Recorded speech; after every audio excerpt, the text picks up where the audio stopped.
घरात एखाद्या वेळेस भाजीला काही नसेल तर अशा वेळेस अगदी झटपट बनवता येईल अशी आज आपण ही बटाट्याची रस्सा भाजी पाहणार आहोत. ते सुद्धा कांदा किंवा टोमॅटो न वापरता अगदी मस्त रसरशीत आणि छान झणझणीत अशी ही बटाट्याची रस्सा भाजी कशी बनवायची ते ह्या व्हिडिओमध्ये पाहणार आहोत. चला तर मग वेळ न वाया घालवता लगेचच आपण आजच्या व्हिडिओला सुरुवात करूया. तर सर्वात अगोदर आपण बटाटे कट करून घेणार आहोत. त्यासाठी इथे मी मीडियम साईजचे 2 बटाटे स्वच्छ धुवून घेतलेले आहेत. त्यानंतर बटाट्याची जी वरची साल असते ती साल आता आपण इथे काढून टाकणार आहोत. तुम्ही सालीसकटसुद्धा बटाटे इथे वापरू शकता, पण मी इथे बटाट्याची साल काढून टाकणार आहे.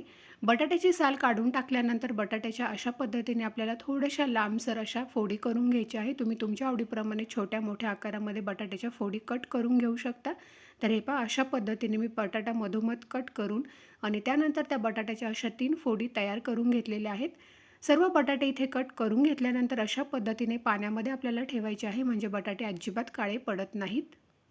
त्यानंतर आपण एक छोटंसं वाटण तयार करणार आहोत. त्यासाठी एका छोट्या मिक्सरच्या भांड्यामध्ये इथे साधारण 6 ते 7 लसणाच्या पाकळ्या आणि 1 इंच आलं घेतलेलं आहे, ते यामध्ये घालून घेऊयात. त्यानंतर थोडेसे सुके खोबऱ्याचे असे पातळ काप करून घेतलेले आहेत, ते सुद्धा यामध्ये घालायचे आहेत. थोडीशी कोथिंबीर घेतलेली आहे, कोथिंबीर देखील यामध्ये घालूयात. आणि पाणी न घालता आपल्याला हे असंच सुकं मिक्सरमधून एकदम बारीक वाटून घ्यायचं आहे. तर हे पहा, अशा पद्धतीने मिक्सरमधून मी हे बारीक असं वाटण तयार करून घेतलेलं आहे. अजिबात जाडसर वगैरे ठेवायचं नाही आहे, एकदम बारीक असं आपल्याला मिक्सरमधून हे वाटून घ्यायचं आहे. आता आपण हे वाटण असंच साईडला ठेवून देऊयात.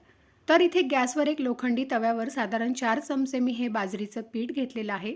पीठ आपल्याला अगदी लो टू मीडियम फ्लेमवर छान सोनेरी रंग येईपर्यंत आपल्याला हे पीठ भाजून घ्यायचं आहे. तर आज आपण इथे अजिबात कांदा किंवा टोमॅटो न वापरता बाजरीचं पीठ घालून ही छान मस्त रसरशीत अशी बटाट्याची रस्सा भाजी बनवणार आहोत. चवीला अगदी भन्नाट लागते. एकदा नक्की तुम्ही ह्या पद्धतीने ट्राय करून बघा.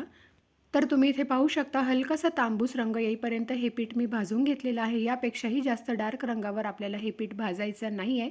आता हे भाजलेलं पीठ एका वाटीमध्ये आपण काढून घेऊयात. तर आता आपण भाजी बनवायला घेऊयात. त्यासाठी कढईमध्ये साधारण 3 ते 4 चमचे तेल गरम करायला ठेवलेलं आहे. तेल चांगलं गरम झालं की 1 छोटा चमचा यामध्ये आपल्याला जिरं घालायचं आहे. जिरं छान तडतडल्यानंतर आपण जे वाटण तयार करून घेतलेलं आहे, लसूण, अद्रक, खोबरं आणि कोथिंबीर याचं, हे सर्व वाटण आपल्याला यामध्ये घालायचं आहे आणि अगदी मिनिटभरासाठी आपल्याला हे वाटण तेलामध्ये परतवून घ्यायचं आहे. फारसा वेळ लागत नाही, फक्त अद्रक, लसूण याचा कच्चेपणा दूर होईपर्यंत आपण याला मिनिटभर परतवून घेणार आहोत. तर हे पहा, इथे आपले जे वाटण आहे ते अगदी मिनिटभर फक्त तेलामध्ये परतवून घेतलेलं आहे. आता यामध्ये आपण काही सुके मसाले घालूयात.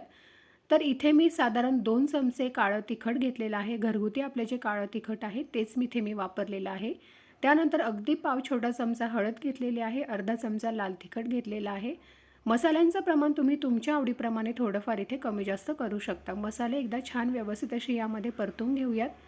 त्यानंतर आपण जे वाटण तयार करून घेतलेलं होतं त्याच मिक्सरच्या भांड्यामध्ये थोडंसं इथे मी पाणी घातलेलं आहे आणि ते देखील यामध्ये घालून घ्यायचं आहे, म्हणजे आपले जे मसाले आहेत ते अजिबात करपत नाही. पुन्हा एकदा व्यवस्थित असं याला मिक्स करून घेऊयात. तर घातलेले सर्व मसाले चांगले परतवून झाल्यानंतर आपण ज्या बटाट्याच्या फोडी कट करून घेतलेल्या होत्या त्या सर्व यामध्ये घालायच्या आहे आणि पुन्हा एकदा आपल्याला व्यवस्थित असं मसाल्यांमध्ये ह्या फोडी मिक्स करून घ्यायच्या आहेत, चांगल्या अशा परतवून घ्यायच्या आहेत.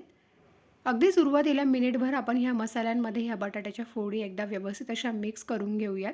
त्यानंतर आपल्याला यामध्ये गरम पाणी घालायचं आहे. तर इथे मी साधारण 1 ते 1.5 ग्लास गरम पाणी करून घेतलेलं आहे, ते यामध्ये घालूयात.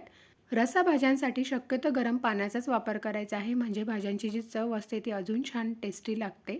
तर व्यवस्थित असं मिक्स करून झाल्यानंतर आपण जे बाजरीचं पीठ भाजून घेतलेलं होतं त्यातलं फक्त 2 चमचे मी पीठ घेतलेलं आहे आणि त्या पिठामध्ये आपल्याला थोडंसं थंड पाणी घालायचं आहे आणि व्यवस्थित असं हे पाण्यामध्ये पीठ मिक्स करून घ्यायचं आहे. अशा पद्धतीने कुठेही पिठाच्या गुठळ्या वगैरे राहायला नको, ही काळजी नक्की घ्यायची आहे. तर अशा पद्धतीने एकदम छान अशी ही मी स्मूथ स्लरी तयार करून घेतलेली आहे, तुम्ही पाहू शकता. त्यानंतर हे बाजरीचं जे पीठ आहे ते आपल्याला या भाजीमध्ये घालायचं आहे. चमच्याने एकदा व्यवस्थित असं मिक्स करून घेऊयात. बाजरीचे पीठ घालताना ते आपल्याला अगदी कमीच प्रमाणात वापरायचं आहे, कारण भाजी उकळल्यानंतर मग ती जास्त घट्टसर किंवा दाटसर होऊ शकते. त्यामुळे इथे मी फक्त 2 चमचे वापरलेलं आहे बाजरीचं पीठ. चवीनुसार लगेच यामध्ये आपल्याला मीठ घालायचं आहे आणि पुन्हा एकदा व्यवस्थित असं मिक्स करून घेऊयात आणि ह्या भाजीला एक छान अशी आपल्याला उकळी काढायची आहे. एक उकळी आल्यानंतर गॅसची फ्लेम ही आपल्याला अगदी लो ठेवायची आहे. तर हे पहा भाजीला एक छान अशी उकळी आलेली आहे. आता गॅसची फ्लेम अगदी लो ठेवूयात आणि साधारण 5 ते 7 मिनिटांसाठी भाजी छान अशी शिजवून घेऊयात. तर इथे साधारण 7 ते 8 मिनिटातच भाजी अगदी मस्त अशी शिजलेली आहे. बटाटे शिजायला सुद्धा फारसा वेळ लागत नाही. वरून छान अशी बारीक चिरलेली कोथिंबीर घालायची आहे आणि पुन्हा एकदा व्यवस्थित असं मिक्स करून घेऊयात. तुम्ही बघू शकता मस्त थोडीशी घट्ट दाटसर अशी इथे बटाट्याची रस्सा भाजी आपली बनवून तयार झालेली आहे. तर आपण गरम पाण्याचा वापर केलेला होता आणि बटाटे शिजायला सुद्धा फारसा वेळ लागत नाही. त्यामुळे अगदी 7 ते 8 मिनिटातच भाजी मस्त अशी शिजलेली आहे. हे पहा बटाटा अगदी व्यवस्थित असा कट होतोय.